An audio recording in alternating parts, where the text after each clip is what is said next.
what's going on? Lowbuck here. Today I'm going to do some deboning of a whole chicken and then canning it. The reason I do that is that buying your chicken, buying a whole chicken is a hell of a lot cheaper than buying the pieces. Now you can get good deals on, you know, thighs and legs and stuff like that, but you'll still never, as far as I've seen, find them down to like 68 cents a pound. Which is what you can typically find whole chickens for. Now these ones here particularly, I think they were 79 cents a pound, 89 cents a pound, something like that. But either way, I'll show you what I'm doing with them and why I do it this way. So first off, like I say, I'm no expert on this.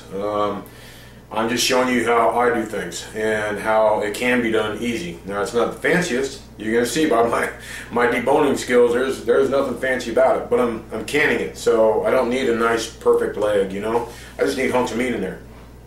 And then I'll explain what I'll do with the rest of the cans of meat and how we'll utilize them. All right. So let me resituate the old camera here, and we'll get her going. All right, hold on. Yeah, first thing you're going to need is, I've already washed this thing. It's all thawed out. You need a good sharp knife. Gotta thank I Am Ramro for this knife. He gave that to me when we were camping. This is a really nice knife. And man, a couple strokes on that and whew, it's nice. So, first thing I do is I take off the wings, because the wings, there's not a ton of meat on there, but there is enough to throw in the stock pan here, which I will use that for dinner tonight, which I'll explain a little bit more about that here in just a second. If I can get, there it is. Alright, get that off there. Just throwing that in the stock pan over here. The reason I do that, like I said, is I'm going to take all the bones that's left over from this. Oh, check it out. This guy had 2 hearts. He must have been a very, very caring. I took all the stuff out of it already and set it over here because I'll throw that in with it. And where did it go? Well, maybe he didn't have a heart. Okay, guess he only had 1 heart. He wasn't that caring. What I'll do is I'll throw all these bones in there, and then tonight I'm going to boil that down with the bones and make chicken and rice, and then separate that into meal-sized portions and put that in the freezer. And then me and Mama want something quick and easy to eat, we just pull out a bag, defrost it, and go. Now all I did there, took a stripe down the back, or the breast, my bad. Now all I'm going to do is kind of go down the side and just separate the meat off. Let's see if you guys are getting a view of that. And just kind of run along the bone, just like you'd fillet a fish or whatever, just kind of run it down. I'm not worried about leaving a little bit of meat on the carcass for the fact that I'm still going to use that, so I'm not wasting it. The only thing I'm concerned about is keeping the bones out of it, and it seems to work pretty good. I've already done one, and got quite a bit of meat off it. It works out pretty good. Okay, I'll work off this side. Try and get as much meat as we can, but not overly concerning ourselves with it,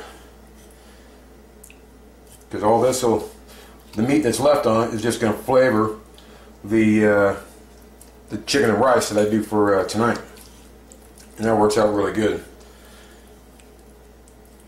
Pieces like that we'll set aside. Told you, this ain't pretty. I'm not trying to make any chef jealous here, that's for sure. I'm sure She Chef is laughing her ass off at me right now. But hey, it works for me. Alright, I'm going to flip it over. I'm going to get these rear legs and thighs off of here. And then I'll debone those here in just a second.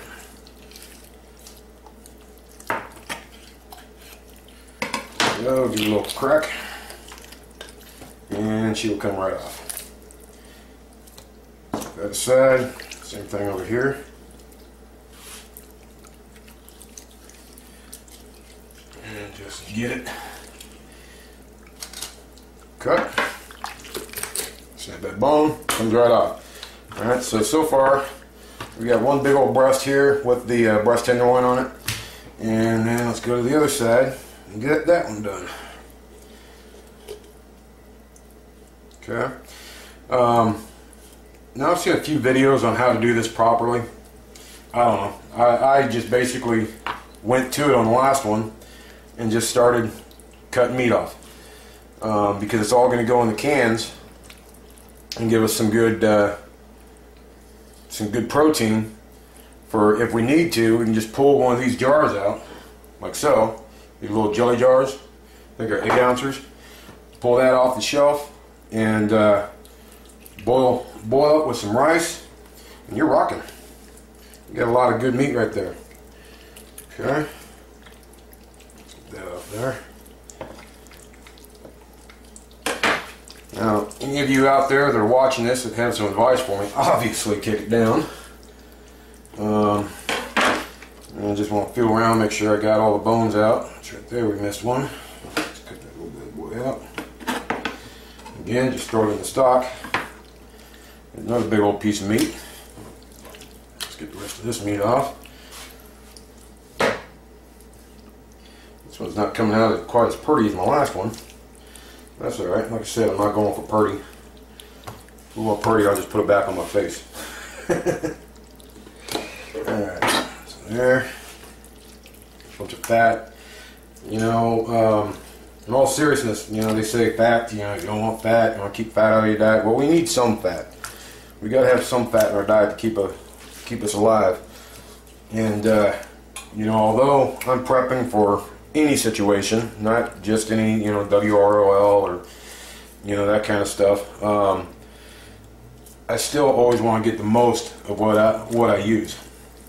Okay? Alright, so that's basically it. Now you see there's still a lot of meat on this, but that's fine. That's going to be in my chicken and rice tonight. Okay? And with these, we'll go ahead and separate the thigh from the leg. Preferably without separating my thumb from my hand. That would be nice. That's always a bonus. Crack it. This comes apart. And then I'm going to make a slice right around the top of the leg there. And just basically peel the meat off of it. Alright. Missed a spot there.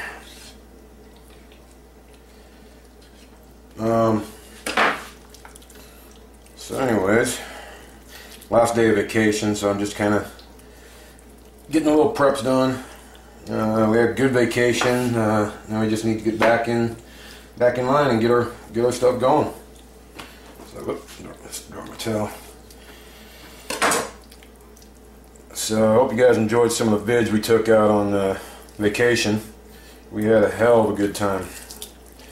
Another bone going in the stock pot. Feel around this, make sure we don't have any of that cartilage, and it's all good. There's one out of 5. You almost don't even need a knife for this one. It would basically just kind of peel off of the bone like so. Now, can you can just chicken without deboning it? Absolutely you can. Actually this is the first time I'm deboning it just to can.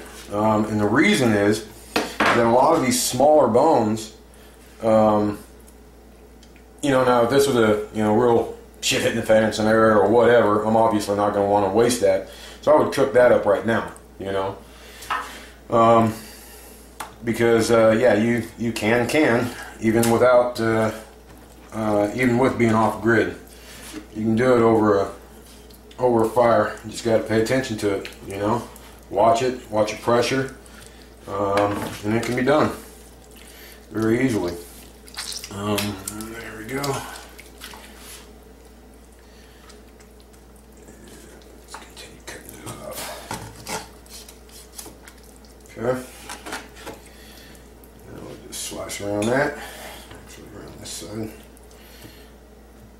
Guess it really doesn't matter.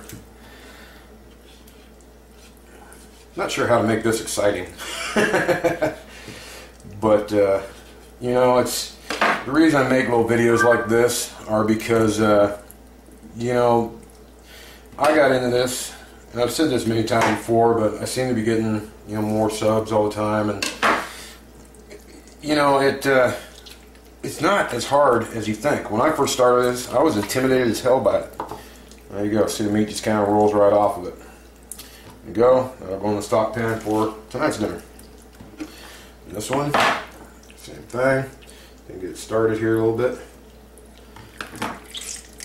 and then just pull the meat off, like so. Anyways, back to it. You know, when I first started, I was intimidated as hell. Canning, I really put off getting a canner until one was actually sent to me. Gravy 101 AZ Populous were gracious enough to send me the one I got now, and man, I love it. I love the hell out of it. I use it a lot, and it really forced me to get into it. So what I'm trying to do is just show that it's really not that hard to do it on a budget. You know, if you got the money, yeah, you can go out and buy yourself a, you know, a pallet of all this freeze-dried stuff and you know, rock it. But I don't have that kind of money, so I got to do it on a budget, and this is how I do it. Alright, so the bigger pieces like this, I'm going to chop them, you know, kind of down, since I'm using such small jars. And I'm not going to concern myself with you know, what goes where and what jar and even it out. I'm just trying to get meat in the jars and you know, work it like that. Let's see here, another good one, chop down a little bit.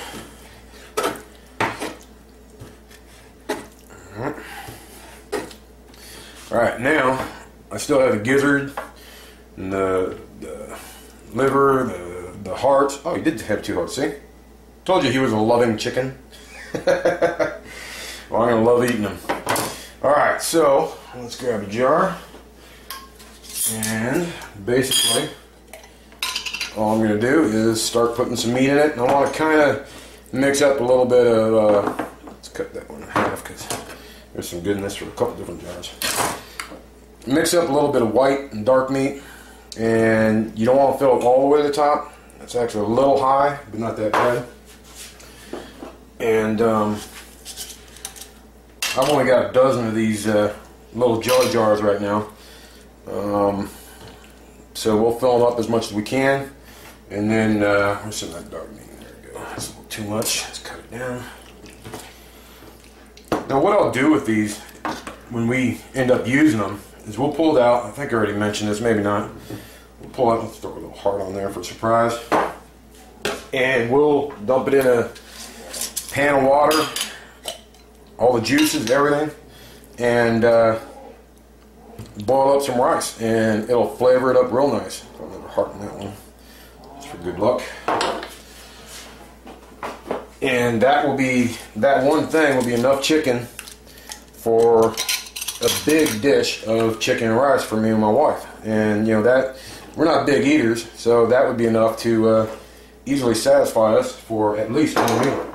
You know, it just makes sense to me to do it this way because I don't have to refrigerate it. I always know it's there, and we can always get to it. Throw a gizzard in there. We'll put that in tonight's dinner. There we go. Okay, now the rest of this meat. I wish I had another jar, but that's all the jars I got, so we'll just put that in the stock pot for tonight. Right in there like that. Okay, so let me wash my hands here real quick. Oh, I forgot. Still got the neck. That's going to go in the stock pot. Get all the meat and flavors off that you can, and you're good to go.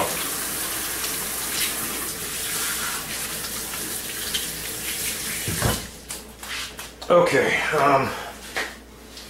Now what we need to do is get this out of the way.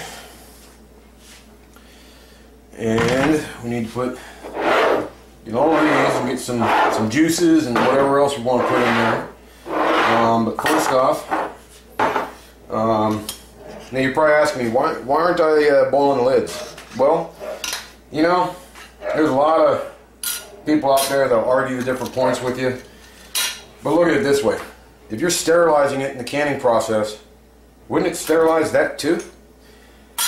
Yes, you need to make sure to wipe the rims. That's important. You want to get that good tight seal. But this is going to heat up right along with the rest of it. And I've got several dozen cans that I've done that way and never had a single problem with them. Of all the canning that I've done, I've only had one can go bad. And it's obvious when it goes bad. You can see it before you ever have to eat it. So let's see, what are we going to put in here? Throw a little bit of this. Some garlic there. A little jalapeno.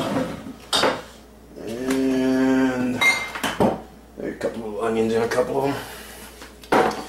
Kind of overstuffing these, but I don't think it's going to be a big problem. Okay, so now we're just going to let me get a little. Yeah. I'm making a drink right now, unfortunately, but not unfortunately, just not ready for it right now. Just throw a little bit of onion in there. You'd be surprised how far this onion will go. There's onions that I dehydrated, and we keep in a mason jar right up here. And well, when you put them in the cook, they plump up nice. You get all the flavor in the world out of them, just like as though they're fresh. It's really is an inexpensive way to go, because these onions are, man, I've had these for a long old time, and they're still perfectly good. Perfectly good. Now when I go to you know, make rice, chicken and rice with this, I'll probably add you know, a little bit more to it, but this is just going to give the base stock a little bit more flavor to start with, in case you end up having to just grab a can and eat it, and that's all you got. Then you're going to have at least some flavor in here. Okay, there's that. Just throwing a little bit of garlic, because garlic always rocks. This, same thing. Took some garlic pods that I got at Costco, big bag of them, and just dehydrated them, chopped them up, and man, you wouldn't believe how much flavor this gives. You know, that little bit, that's a lot more garlic than it looks like. Let's a little bit there, and there. Let's throw in one piece of jalapeno in each one, just to add a little kicker, but not enough that it would be too hot for anybody, just enough to add a little flavor. And you do notice I washed my hands before I started doing this, and I haven't touched the chicken since. Okay, like a dumbass, I forgot we put it in here. So we're going to add just a little bit of salt in each one. You don't need a lot.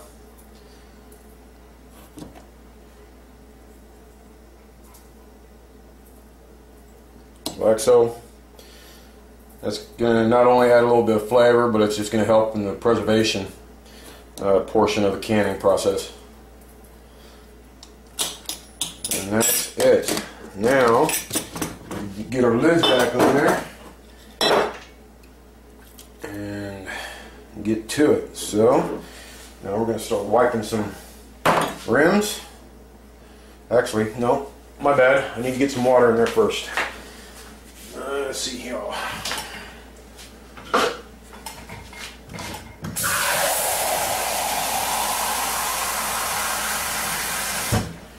Okay, we got water. We can get our little sticker so we can get the air out of it. And we're going to go.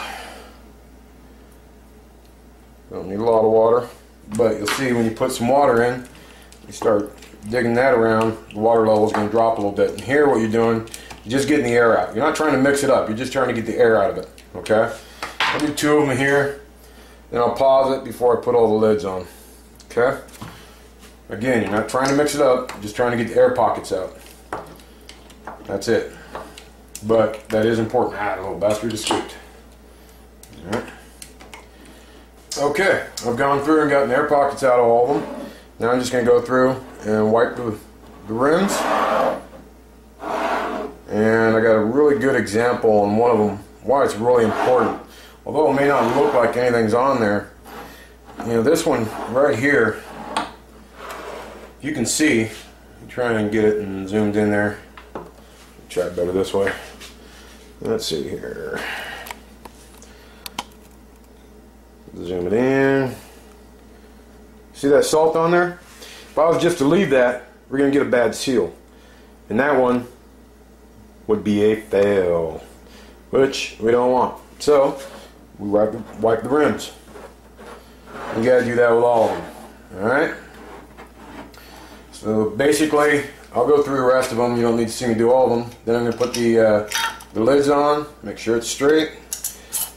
Put the lid on. Not real tight. You don't have to, you know, bang this thing down. You want the air to be able to get out of it.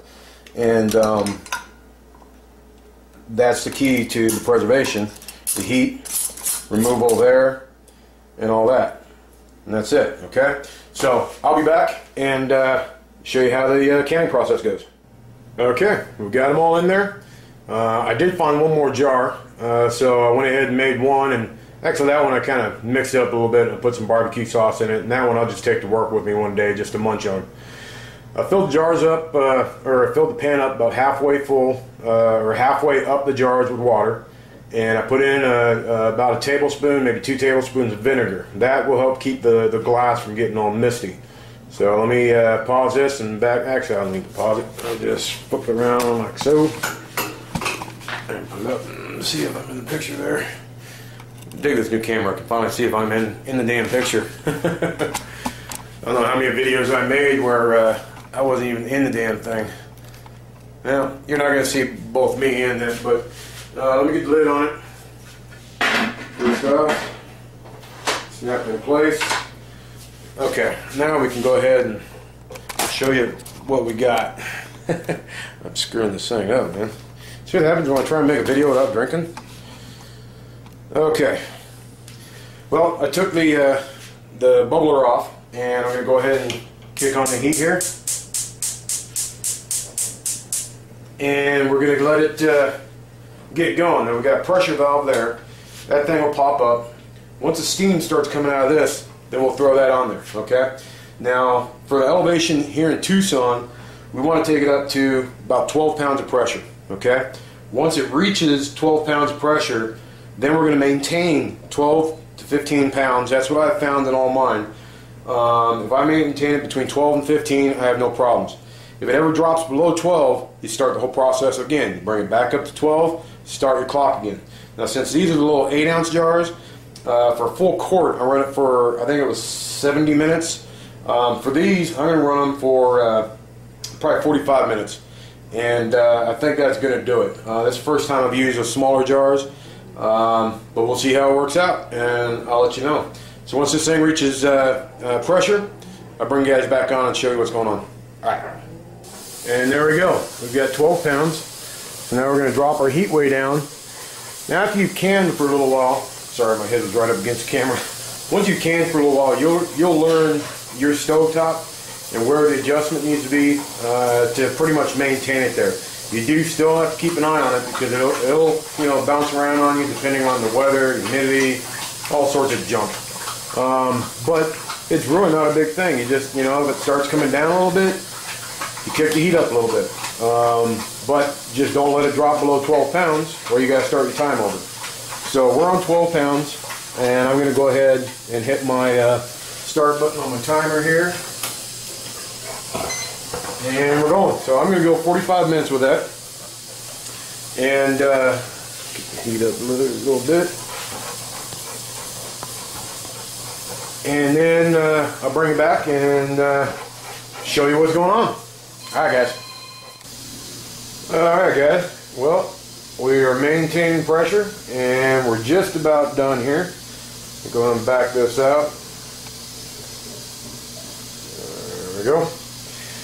And basically, we got 20 seconds left, and then we can go ahead and shut this off. And all I'm going to do is I'm just going to turn off the heat. I'm going to, let's see, remove this so it releases pressure. See how it's doing that? Actually, I'm not going to remove that yet. What I'll do is just let it, there we go, time's up. Now I'm just going to turn off the heat, and then we will go ahead and remove that.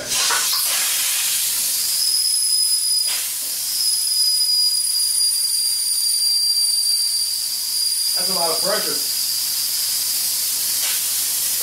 You know what? I gotta be honest. I totally wasn't thinking. I wasn't supposed to do that. I was supposed to leave it on there. I'm going to try and put it back on without frying myself. Alright. I made a mistake there. Don't do that.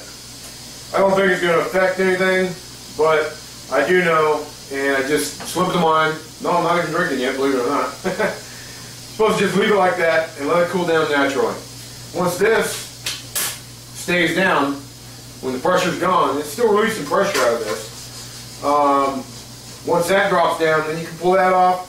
When there's no pressure coming out of it, then you can go ahead and take off the lid.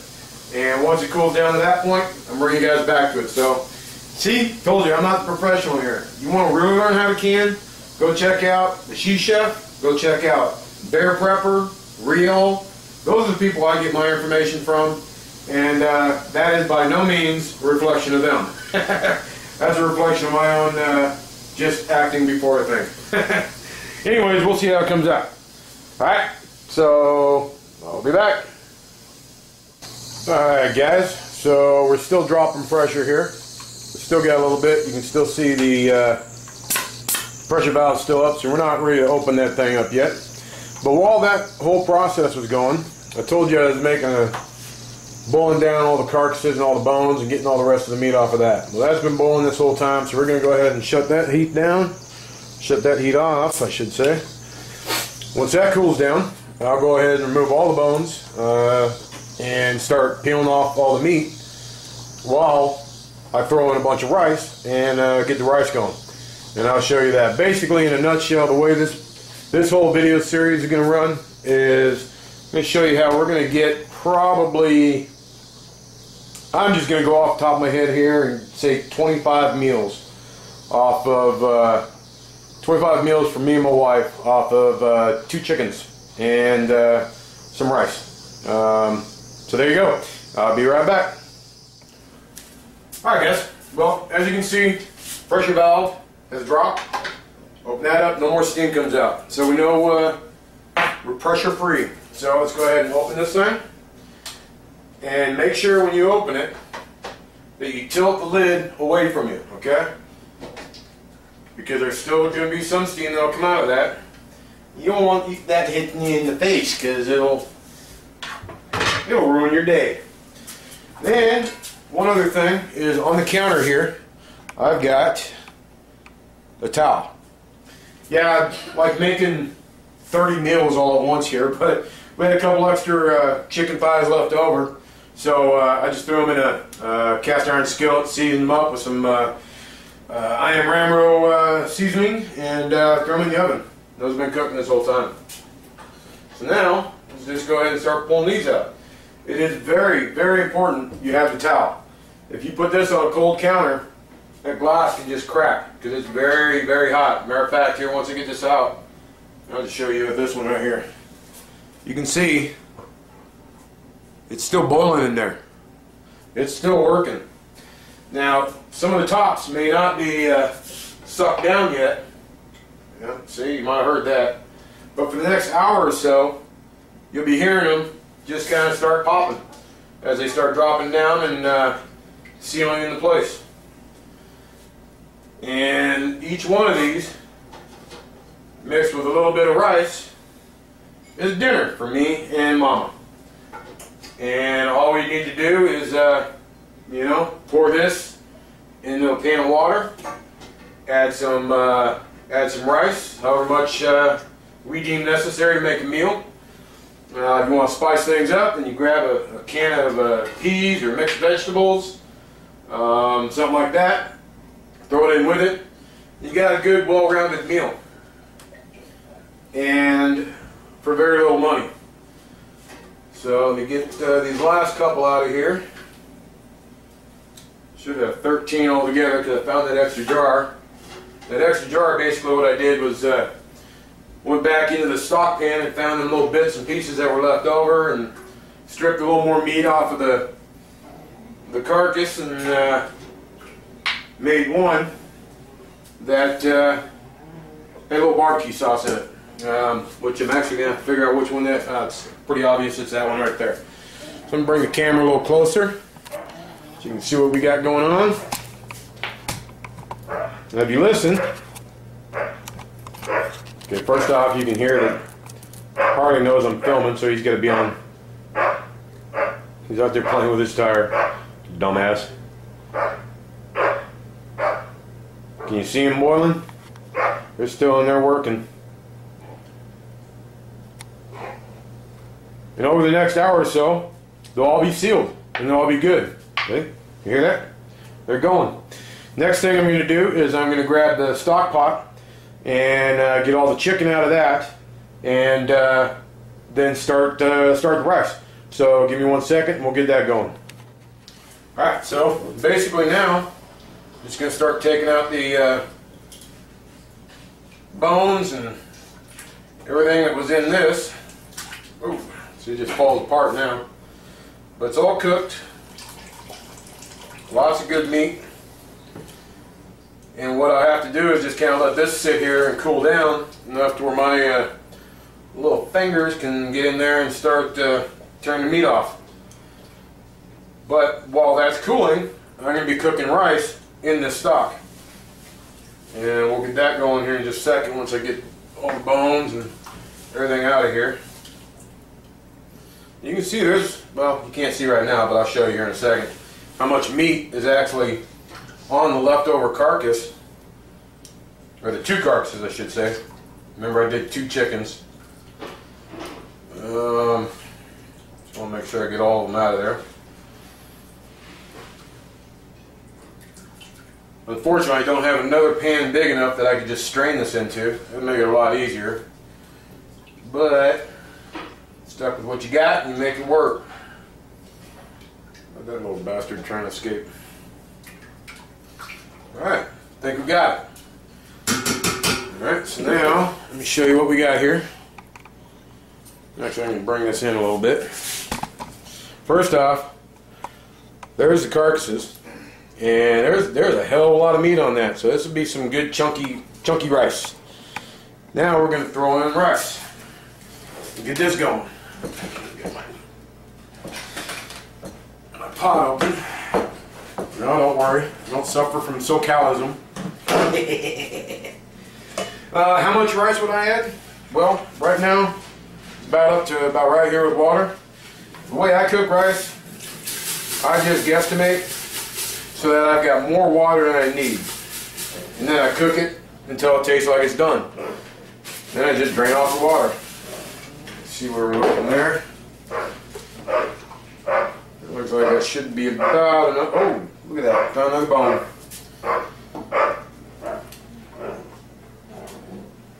Hold that in there. Let's see here. Is that about enough? Probably add a little bit more. And, you know, I think I've proved. I think it's going to take the rest of that bucket. I've been working out of that bucket. Well, I've had that bucket in my stock since December. Is there another bone right there? Nice thing is that, you know, if you miss, you know, like a leg bone or something like that, when you strain this, you'll find it. Then you can go ahead and just peel all the meat off of it. Let it go. Now I'm going to put this back on the pot, or back on the stove, and then just let it simmer. Okay, that's about where we're sitting right now. So far we've got 13, did you hear it? Another one still popped. We've got 13 little jars of chicken ready to eat anytime you want, don't have to be refrigerated. We've got, I'll guarantee I could probably get, I'll vacuum seal up probably 10 more meals out of that chicken and rice that was made out of just the carcasses left over from the meat I used for canning. So in the end, you'll see how much food I got out of this for an extremely small amount of money. So we'll be back in a little bit. Okay guys, we're done. I started this thing at about 10 o'clock this morning. It's 4 o'clock in the afternoon. And here's our results. We've got 2, 4, 6, 8, 10, 12, 13 cans, or jars if you will, of chicken, which can be used. Take one of these Add like 3 or 4 cups of rice, boil it up, add some more water. It's going to be basically this. And just so you know, you can tell, first off, if they sealed, if it doesn't pop, okay? The other way is, you saw the ring is off of it, and turn it upside down, everything's holding in. That rocks. That one is good. Then we've got 1, 2, 3, 4, 5, 6, 7, 8, 9, 10, 11, 12, 13 dinner portion meals of chicken and rice for me and my wife. And the thing I really like about chicken and rice is, as inexpensive as it is, we could eat these every night of the week and just season them differently. You know, this one, add a can of corn to it. This one, add some mixed vegetables, different seasonings. It's, it's a good staple food that'll last a long time. Now these are going in the freezer, and then these are going on the shelf. So for the price of 2 chickens, 2 whole chickens, and then you buy your rice in bulk, so that's almost nothing. $10 basically gave us a month worth of dinners. Can't beat that, can you? Alright guys, Little Bug Prepper, talk to you later.